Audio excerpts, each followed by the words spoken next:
तर मुंढवा जमीन घोटाळ्याप्रकरणी उपमुख्यमंत्री अजित पवार यांनी राजीनामा द्यावा अशी मागणी सामाजिक कार्यकर्ते अंजली दमानी यांनी केली आहे। जमीन घोटाळ्याची चौकशी करणाऱ्या समितीचे 6 पैकी 5 सदस्य पुण्याचे असल्याचंही त्यांनी म्हटलं आहे। जमीन व्यवहार रद्द करण्याचा अधिकार पार्थ पवार मीडिया कंपनी आणि शीतल तेजवानींना नाही असंही पुढे त्यांनी म्हटलं। तर दमानी यांचा आका नक्की कोण आहे हे पाहायला हवं असा टोला मिटकरींनी लगावला आहे।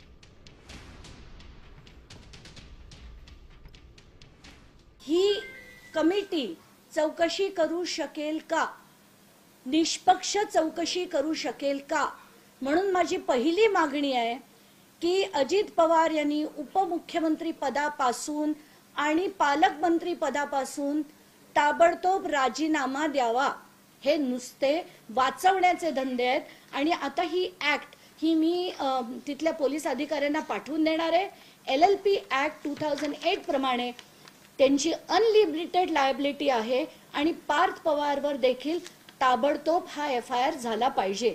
आणि आज पत्रकार परिषद घेऊन ज्या पद्धतीने त्यांनी आकांड तांडव केला, इतका जर स्पर्धा परीक्षेचा अभ्यास केला असता केंद्रीय लोकसेवा आयोगाचा, तर या देशाला एक अभ्यासू कलेक्टर मिळाला असता, हा देश सिंगापूर झाला असता, हा देश अमेरिका झाला असता, हा देश भ्रष्टाचार मुक्त करण्याचा जो त्यांचा विडा आहे, इतक्या पद्धतीचा आकांड तांडव अजितदादा आणि पार्थदादांबद्दल करून जाणीवपूर्वक बदनाम करण्याची जे काही कोणी आकाने त्यांना सांगितलं असेल, तो आका नेमका कोण हे आता शोधणं मला असं वाटते क्रमप्राप्त आहे।